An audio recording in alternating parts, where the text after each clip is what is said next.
One has to do with the NPDES permitting process, and the other one about what I believe is the critical need for to capitalize the state revolving fund, and I'm going to ask about that. But the first one is about a year ago, maybe a little less, Congress, after a hearing in this subcommittee, Congressman Garamendi and myself wrote a letter to the committee saying that we wanted to follow up that hearing on the need to modernize the National Pollutant Discharge Elimination System permitting process, the NPDES permitting process, by allowing states with who have the delegated authority to administer the permitting process to issue permits for up to 10 years rather than just 5 years.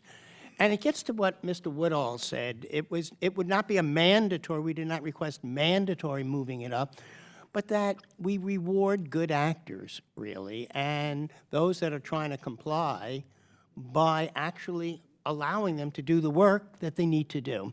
So I'm wondering first from the mayor, Mayor Condon, and also I think Mr. Crickham.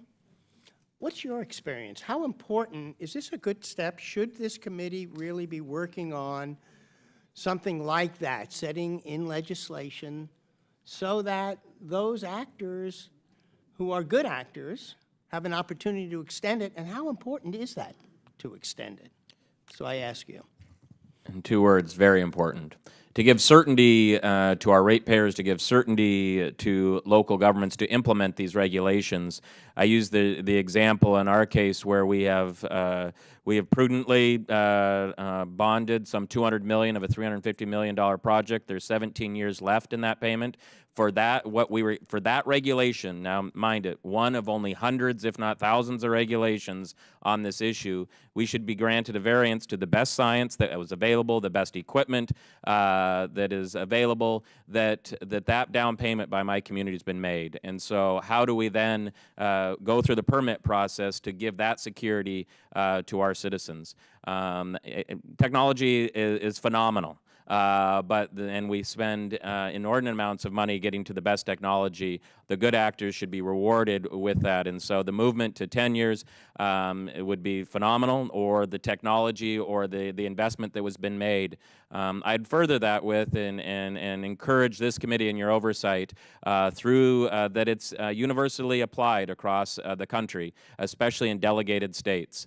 My state has never had a variance based on the regulations created, both here in Congress and then also those that are at the agency level. That there is, and I can't say this enough, that the good actors get rewarded even in the case where there are delegated states. And although I believe in the states' rights and that ability, but also a real reality of what's happening across this country.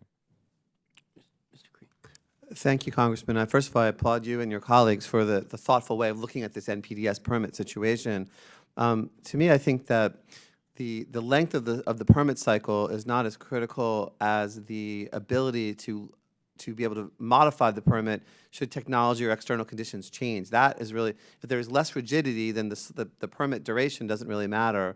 My concern about, as an environmentalist as well as a water utility manager, is that good actors and bad actors are sometimes determined by the leadership, and so it's not, so utilities aren't monolithic, and so you might have a good actor, but then the leadership might change and it might not be a good actor, and so you have to be careful, I think, about that. But I think that there needs to be flexibility within the permitting system to, for example, blending is a really good example of that. You know, we could actually, if our permit was more flexible, we could actually take more stormwater flow at our treatment plant and reduce combined sewage flooding and overflows if we were allowed to mix the flow, the flow in a different way, and it's more of a permit rigidity, which is hard to explain in a short time. But the point is I think greater flexibility is the thing that really the good actors need, and that would be my recommendation, sir. Yeah, just quickly, Mr. Crickham, you know, in your testimony earlier, I think you know how the SRF loans allowed your agency to keep water rates down. Can you expand? How does it affect affordability? I know Orange County, we've used it a tremendous amount. It's been extremely successful in our groundwater replenishment system. But tell me, how does it And I know it's very briefly, just a few seconds. Basically, the state revolving fund allows us to upgrade the equipment in a way so that the new equipment has lower maintenance costs, lower energy costs because it's newer, so the operations and maintenance savings are greater than the annual debt service cost because of the low interest rates. That's how we're able to upgrade the performance, protect the environment and the public health, and hold the rates down. Thank you, and I yield back.